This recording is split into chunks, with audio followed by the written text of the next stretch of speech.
Welcome viewers, আমি জ্যোতিষ আচার্য তাপস আছি। আজকে এই শর্ট টাইম ভিডিওতে আবারও আপনাদের সামনে স্টুডিওতে রয়েছি। আজকে আলোচনা কিছু কিছু জিনিস নিয়ে, জ্যোতিষ নিয়ে আলোচনা করছি। এবারে আমি আসছি যেরকম ধরুন বর্তমান সময়, এই সময় প্ল্যানেটারি পজিশন যা আছে, কুম্ভ রাশির ঘরে আছে শনিদেব বসে রয়েছে আর মেষে বৃহস্পতি রয়েছে।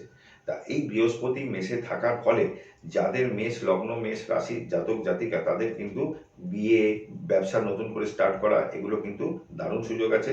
ভাগ্যস্থান ঠিক আছে, শুভ আছে, নবমের দৃষ্টি বৃহস্পতির। আমি এবার আসছি এতক্ষণ মিথুন রাশি অব্দি হলো, কর্কট রাশি যেটা বলতে, কর্কটের কিন্তু শরীর স্বাস্থ্য নিয়ে সচেতন থাকতে হবে আগামী দিনে। এবং 2024টা কিন্তু ভোগান্তি আছে, কারণ শনি কিন্তু কুম্ভ রাশির ঘর ত্যাগ করবে 2025 সালের মার্চে। তাহলে অনেকটা লং টাইম থাকবে এখানে। শরীর স্বাস্থ্য নিয়ে একটু সচেতন থাকতে হবে। তবে দশম ভাবে বৃহস্পতি থাকায় আগামী মে মাস অব্দি চাকরির জন্য একটা ভালো সুযোগ আছে। আমি চলে আসি সিংহ রাশির ঘরে। সিংহ রাশির জাতক জাতিকাদের খুব খারাপ সময় নয়, তবে তা জাতক হলে জাতিকা, জাতিকা হলে তার জাতকের এই হেলথ প্রবলেম একটু থাকবে। দাম্পত্য সমস্যা ছোটোখাটো মাঝে মধ্যে দিতে পারে। অষ্টমে যেহেতু রাহু আছে, আইনি ঝামেলা থেকে দূরে থাকবেন তারা।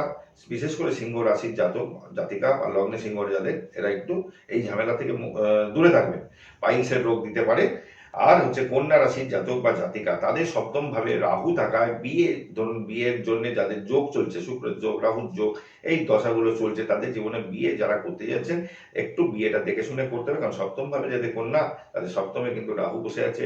বিয়েটা কিন্তু একটু দেখে না করলে ভবিষ্যতে কিন্তু সমস্যায় পড়তে পারে। আজকে আর একটা জিনিস আমি বলছি যে বাড়ির বাস্তুটা প্রত্যেককেই বলবো, বিভিন্ন প্রোগ্রামে বলি। ইউটিউবে যদি যান জ্যোতিষ আচার্য তাপস রাশি, এটা সাবস্ক্রাইব করে নেবেন। যদি আমার অনুষ্ঠান ভালো লাগে, প্রতিটা প্রোগ্রাম আমি ইউটিউবে আপলোড করি, আপনারা নোটিফিকেশন ওখান থেকে পেয়ে যাবেন। গুগলে সার্চ করলেও আমাকে পাবেন।